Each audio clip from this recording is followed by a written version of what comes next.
Hi, I'm Mel's best friend, and this is my fourth episode of Computers for Dummies, and also my second C++ tutorial. So today, I know we're using Ubuntu instead of Windows, but really the only thing that's different is actually compiling and running the program. The actual code you type in is the same, because it's still the same programming language, because C++ is cross-platform. Every once in a while you will come across libraries that only work on certain operating systems, but the standard library works on any operating system.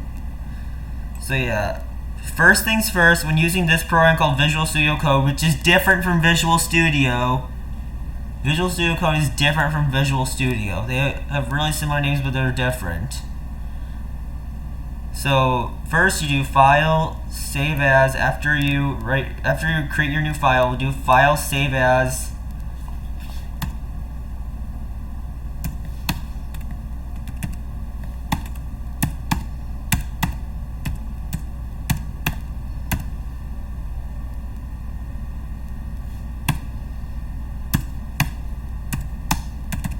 Save it with whatever you want as long as it has a CPP extension. This lets Visual Studio Code know that you're working with a program written in C++.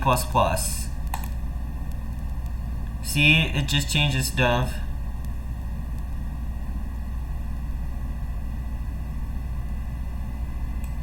Okay, so here.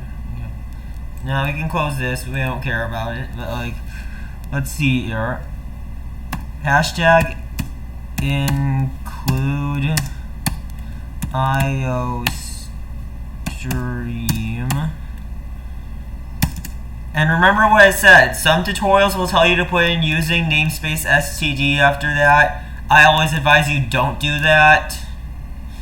A good way to remember not to do that, you really shouldn't do it with any namespace, but this is a good way to remember not to do it with the std namespace, is think about it like STD, like a sexually transmitted disease. You don't want to get one of those, so you don't want to type in using namespace STD. This is how I remember it. So int main int argc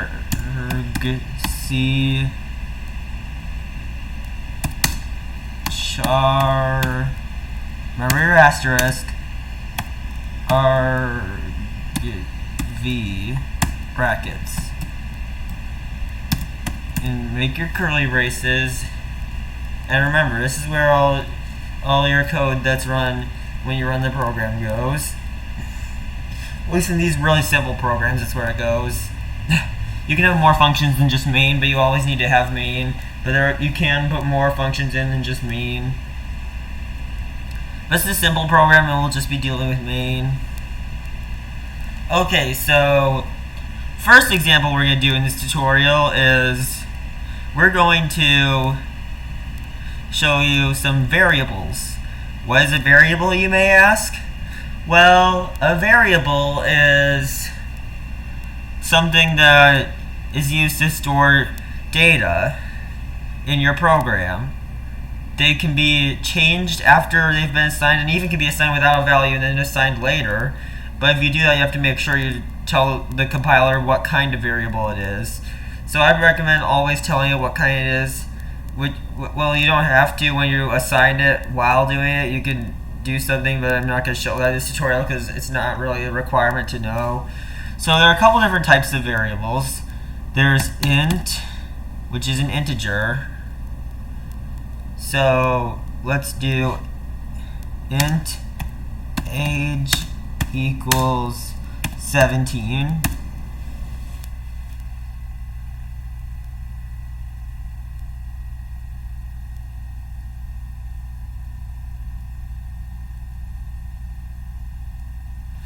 Wait, one thing I forgot to do. Okay, let's see here. What else did it say? Oh yeah.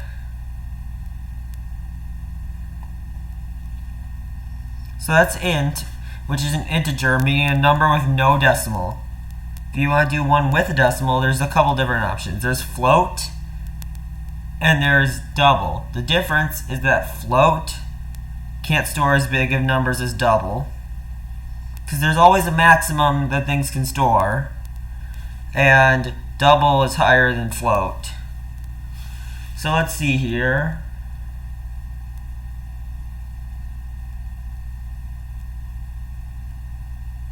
What should I do?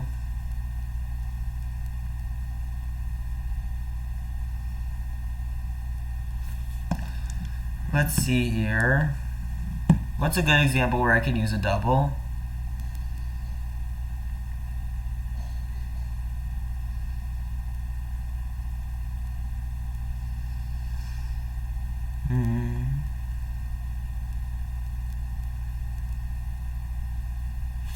Oh, I know a good example.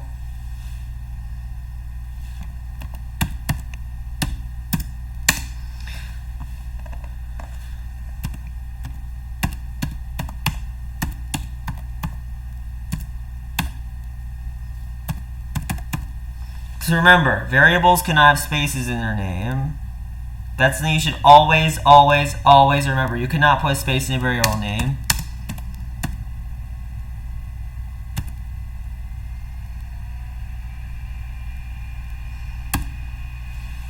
Okay, so let's see here, what else? So that's double, which I said is like float but can store bigger numbers, but this number could be stored in a float, and doubles and floats, the difference between them and integers, that they can actually store numbers with decimals. But integers can go higher, and that's the point of an integer. It can go higher but can't store decimal. And let's see here, what else? What's the other kinds of variables I wanted to show? Okay. So, okay. I know one. This one's kind of special. You have to put something up here to use it. Hashtag include.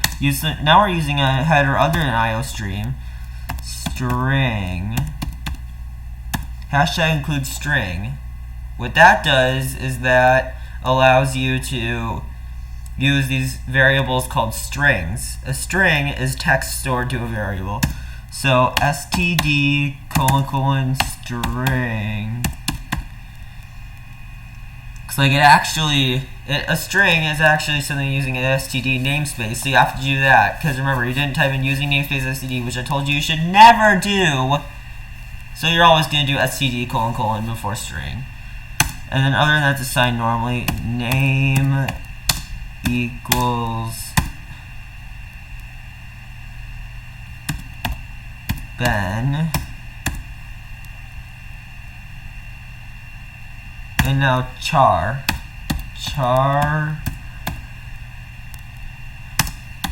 first initial.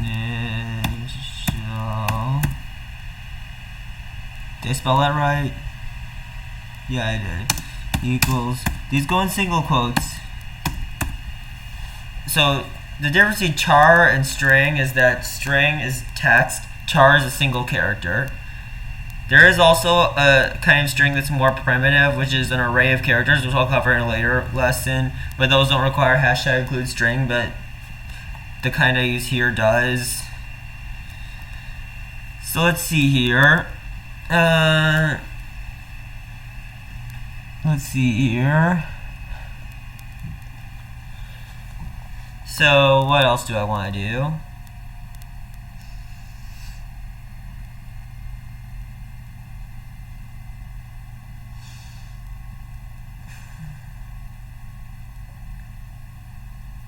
Anything else?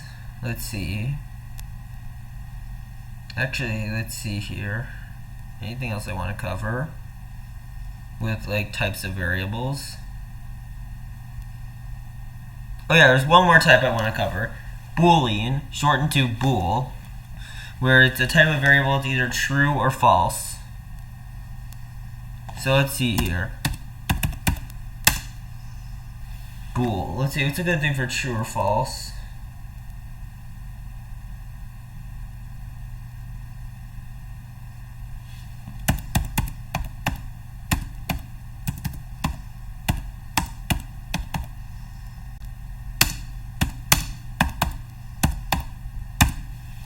bool likes to code true equals true, because like I do like to code.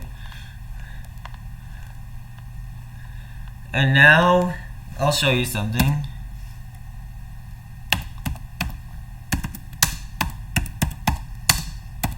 No, oh, sorry, messed it up. Now here, I'll show you how you work with variables. So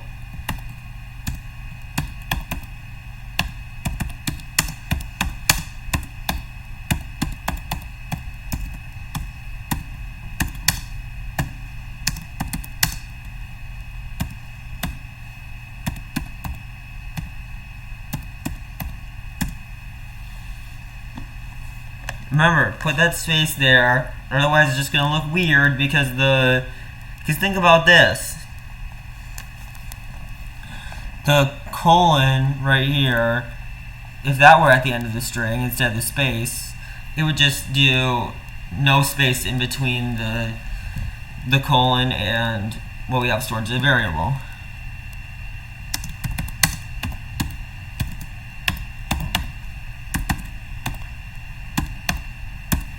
So remember what I said, std : endl is what you use to end lines and work with variables. You can do *****, but I feel like this is better. I don't know why, but I just do. And like that will like do that, and then like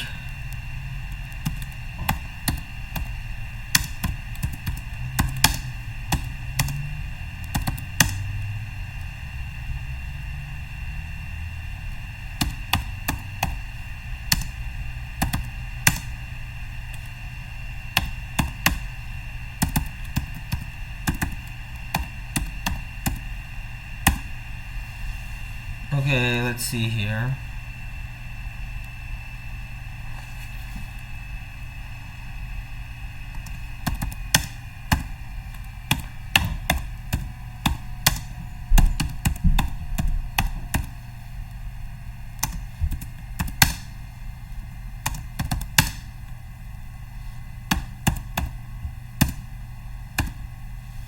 Oh wait, one thing I forgot to mention are rules for naming variables. One thing I mentioned is that there's no spaces.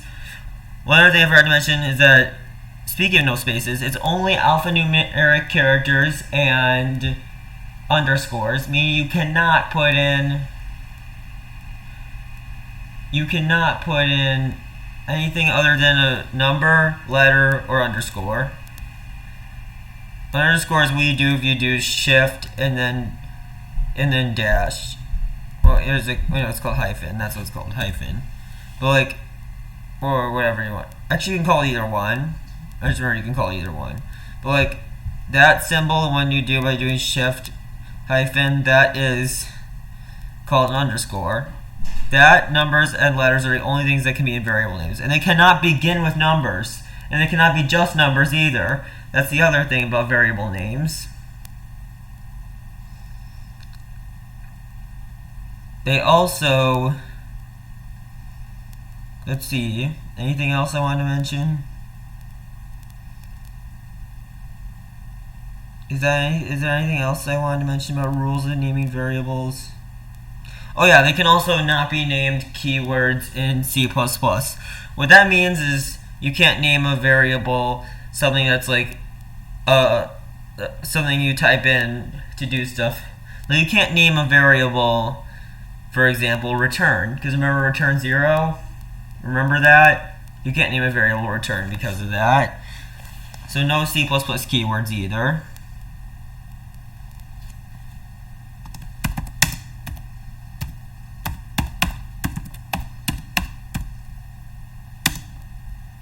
Oh, I just realized I've been making this mistake. Sorry, don't do that whenever you're doing this stuff. Just don't. It's gonna mess up your program. So just don't do that. Don't make the same mistake I did. Like, you notice I accidentally put that semicolon there.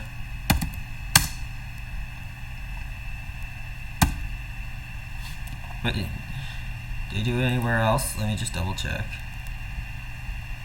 Okay, let's see.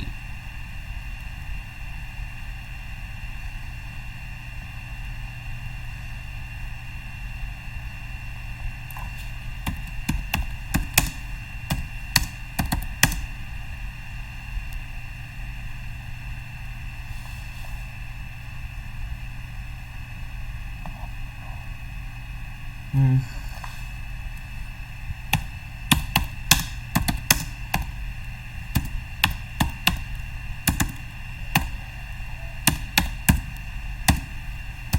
the one semicolon there.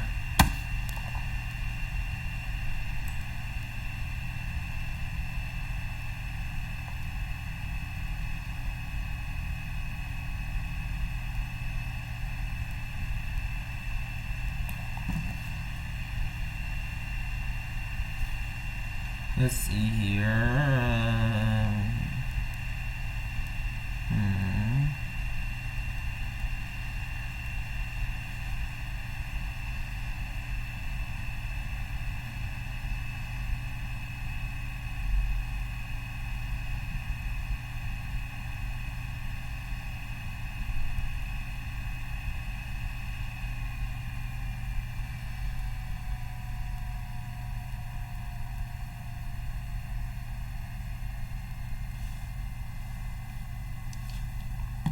Okay, now here's another thing I want to do. Actually, I do want a semicolon there now that I decided. Here's another thing that I decided we'll cover in this tutorial. Conditional statements, meaning this. So here's what you do. So you do if. So a conditional statement is like something testing to see if something's true or not. If, let's do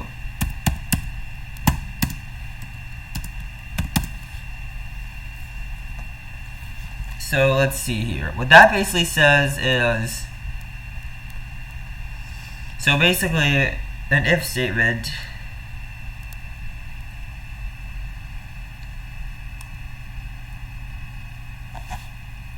so that's how you do it with Booleans.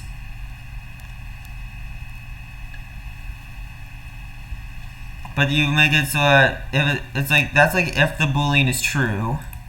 But make it so if the Boolean is false, you just put an exclamation point in front of the name of the Boolean. We're not doing that because I do like to code.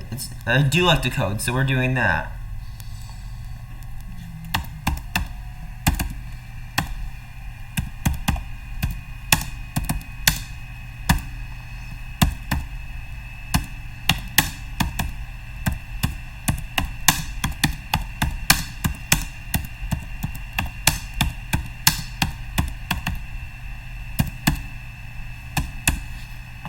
Okay. So yeah, let's see here. How long is this recording been going on? Okay, it's not saying. But I don't want to make this video too long. So let's see here. I'll cover more things with if statements in a later video, but like that's all I'll cover now is how to work with Booleans. So there, I think we saved the file. I don't remember for sure because my memory isn't that good when it comes to this kind of stuff. It's great when it comes to other things. Yeah, I did save it. So now here's how you compile on Linux. I briefly mentioned this earlier, but here's how you do it.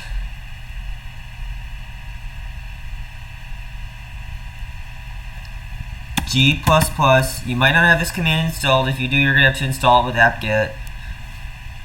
And then the path to your CPP file, I believe that it will not work if the path contains spaces. -O. And then where you want to save it to. Let's just save it to the same spot, but with no extension. Now let's run it.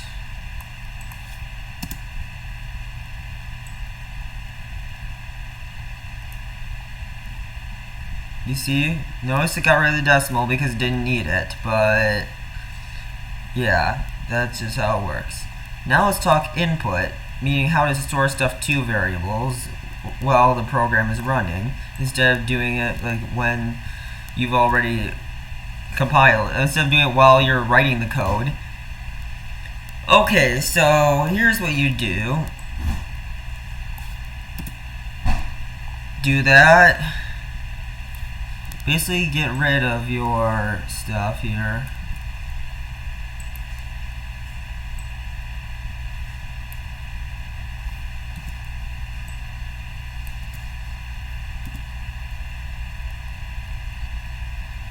You know what? Let's add another one.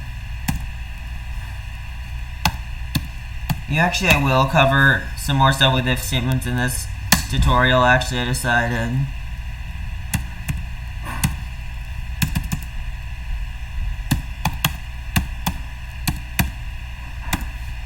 Like, notice that other one I put there. You'll see what I'm doing with that.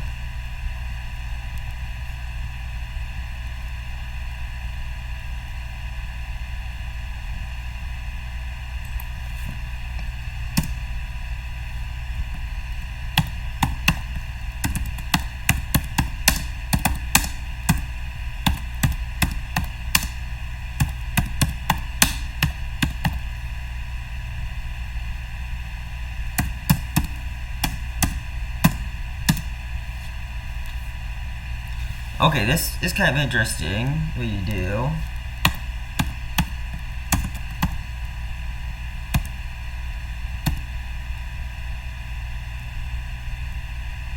Okay, notice that.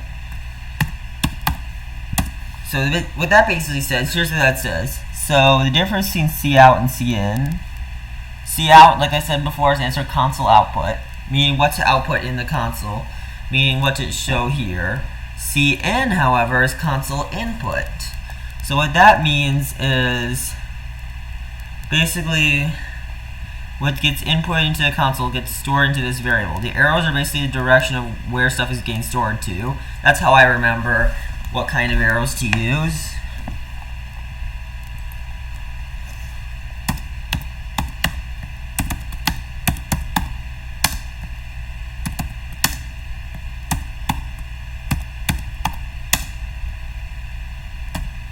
Wait, why did I just do that? This I'll just leave as... That was dumb. It's really dumb. You can leave that there.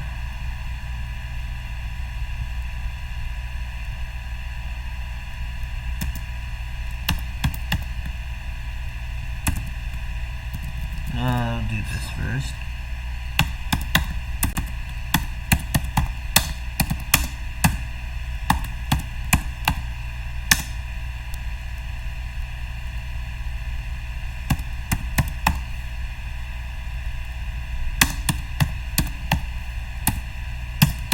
Now here's a good practice to do when working with strings with cin. Here's a really good practice to do.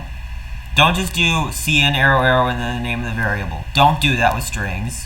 Do not do that with strings. Reason why is because if you do that with a string, it's not going to be able to store spaces. So instead, what you want to do is this. Get line.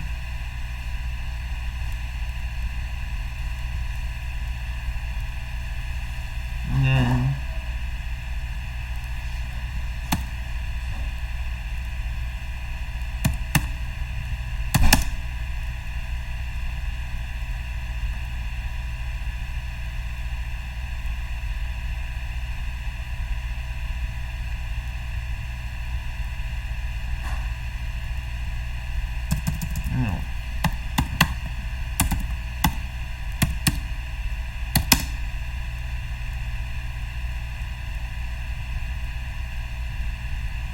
Let's see.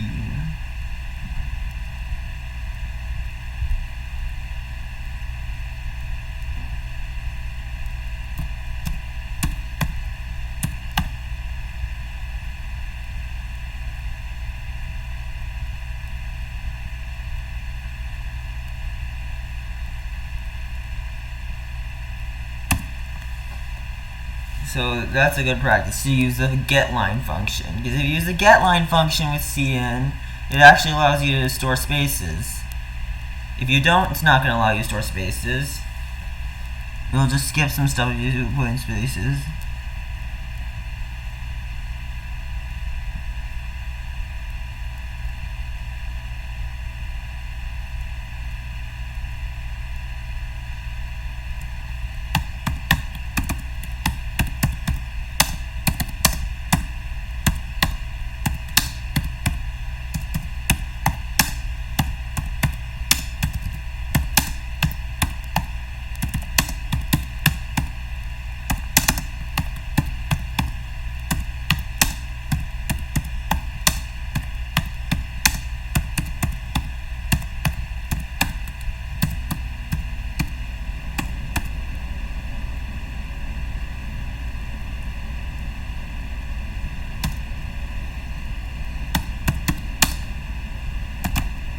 Wait, one thing I forgot to mention about getLine is that you can only use it with cin if you're working with strings.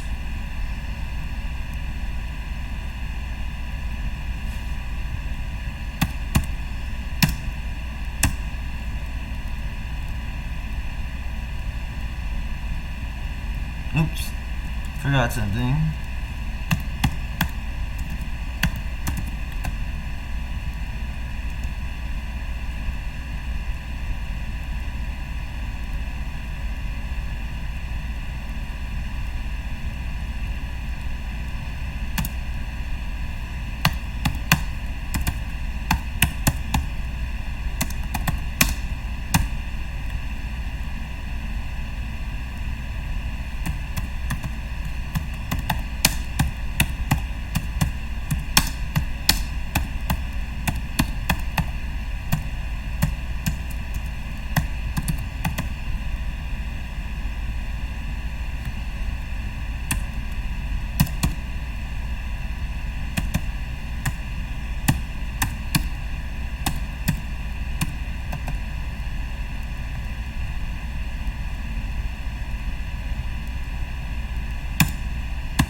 Nope, not getLine. I meant to do cin.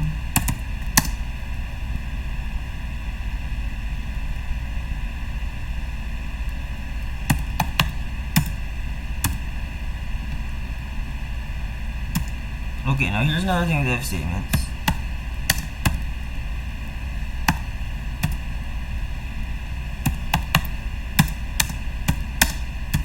Where I use two equal signs with if statements, not one, but two.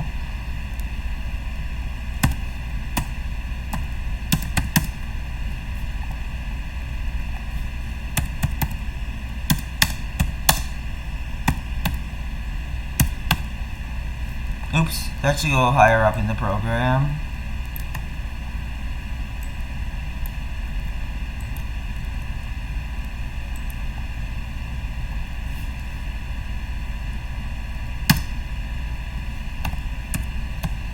No, that shouldn't be an else statement, because if it were an else statement, that would not be good.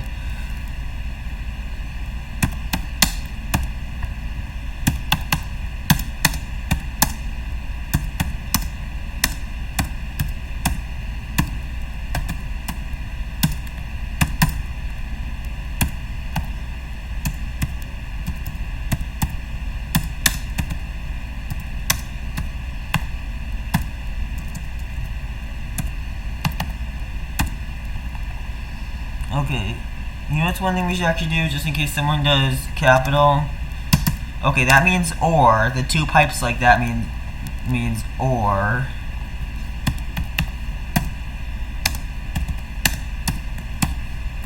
There, now we'll work with both capital and lowercase. Let's do the same over here.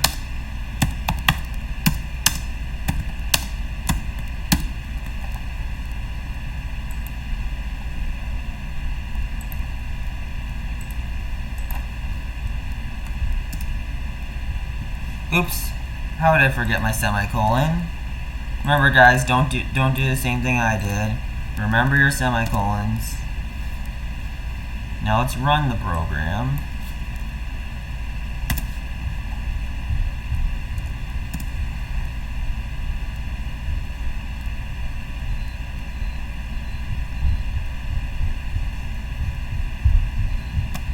Okay, it looks like we messed something up.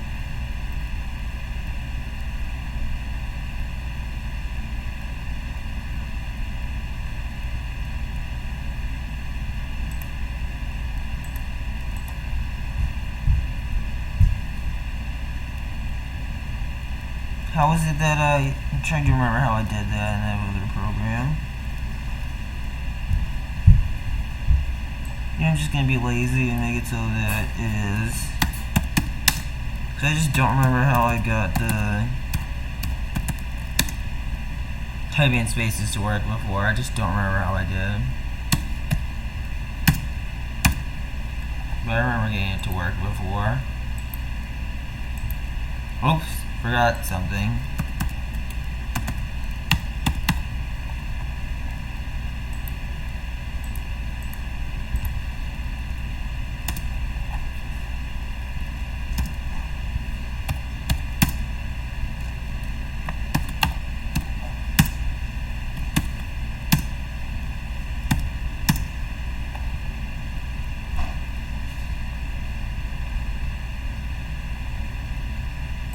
Okay, let's see here. Now let's do something else. I know I didn't want this video to be too long, but it looks like it's going to have to be really long.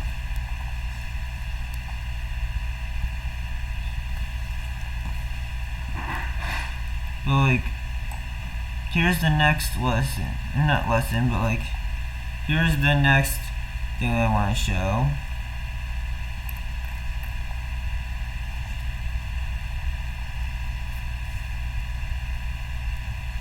So you know what? Let's talk argc and argv.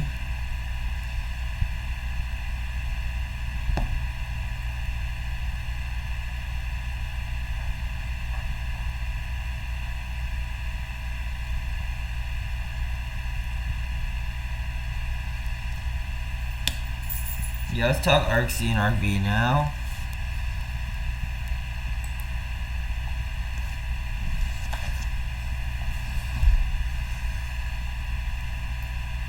So you know what? Actually, I'm going to cover that other kind of string in this video. The other kind of string is just an array of char variables.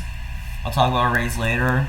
But like, argv is an array of that kind of strings, meaning lots of that kind of strings.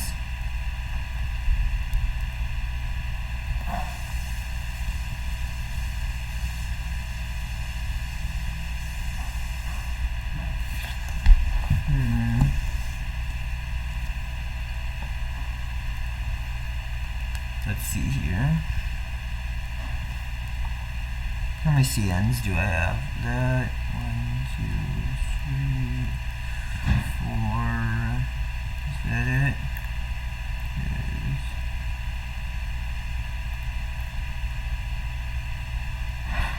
So yeah, let's see here.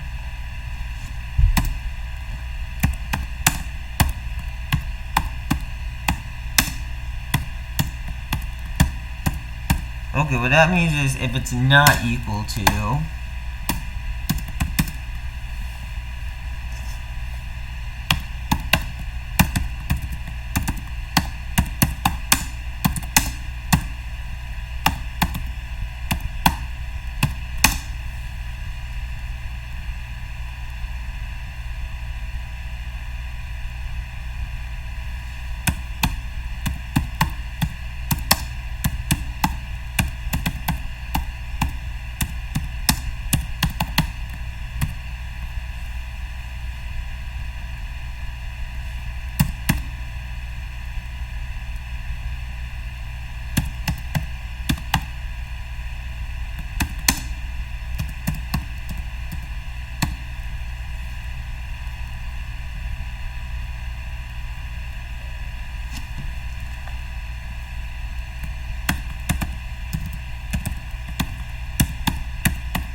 okay. So one thing I want to say is that that primitive kind of string that argv is. So let's see here.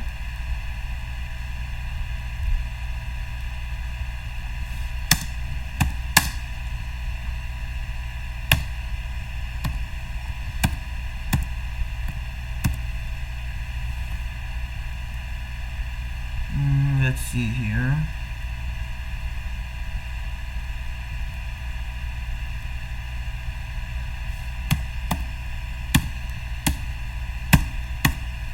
Okay, one thing I gotta say about these things is that these primitive kinds of strings, is one important thing to note about them is that they have an interesting concept to them, is that like I said, they are a type of array which I'll cover in a later tutorial. The index, one interesting thing about it, that's what this number in the brackets is. Basically says which value in the array it is. Those indices, yes, the plural of index is indices. A lot of people don't know that, but it is. The indices start with 0, not 1. So 0 is the first index. So if I did argv0, it would be the path to the program. So that's why I did argv1.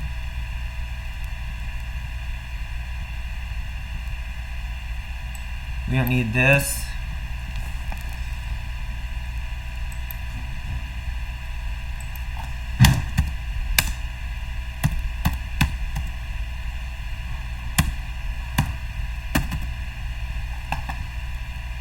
Don't need this either.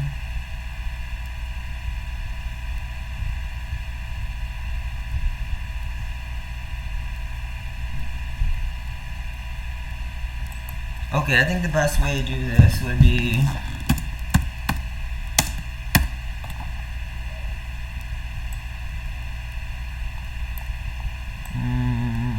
no, that wouldn't be the best way.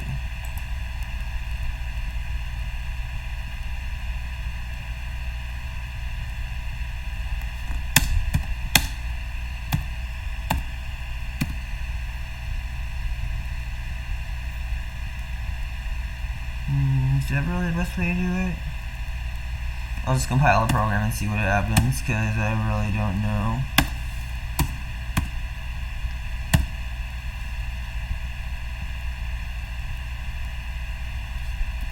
Like, they are arrays of characters, so what that means is that this actually kind of makes sense. Let me just compile the program and see what happens. Because, you know,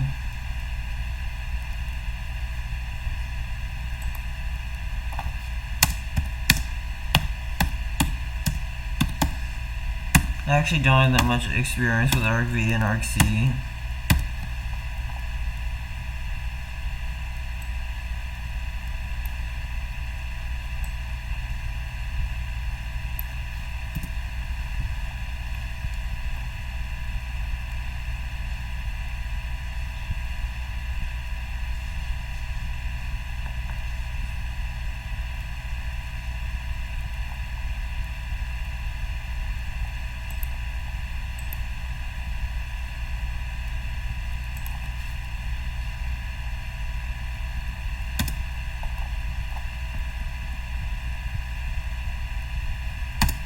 You see it does that because of that.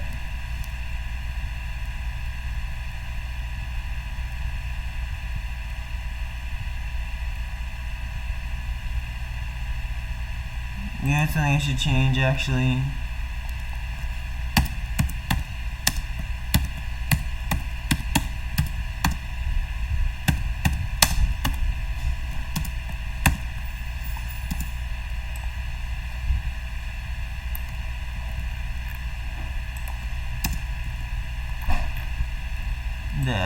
That's what I should change.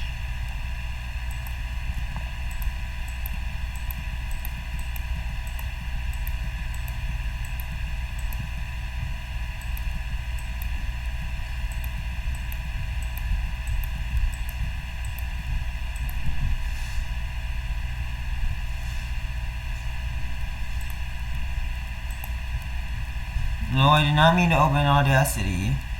Why did I just open Audacity? That's dumb.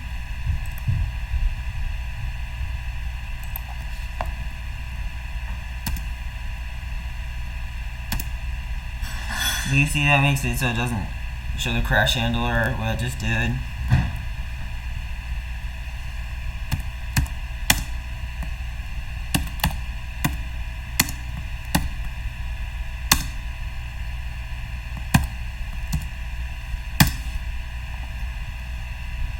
Yeah, I did that right.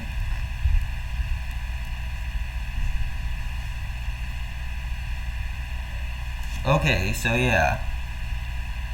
That's it. That's how you use variables and how you use command line arguments and things like that. Okay, you know what? Yeah. I think I'm going to end the tutorial that went on longer than expected here. This is Mel's best friend signing off.